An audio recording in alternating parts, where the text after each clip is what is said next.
Hey friends, Stephanie Joseph here, coming to you every Monday with a tip to connect.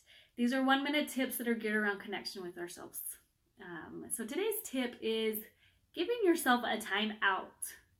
Okay, I'm going to focus on moms here for a minute, but this can apply to everybody.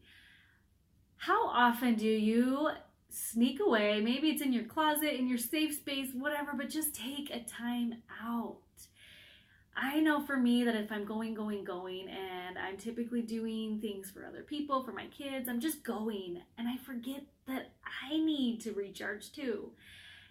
This could simply be just a minute to breathe, a minute to journal, a minute to eat some bonbons. I don't care. But just take those few minutes for yourself in that moment of chaos and stress. It will serve you. So for more tips like this, please head on over to my business page, Stephanie Joseph.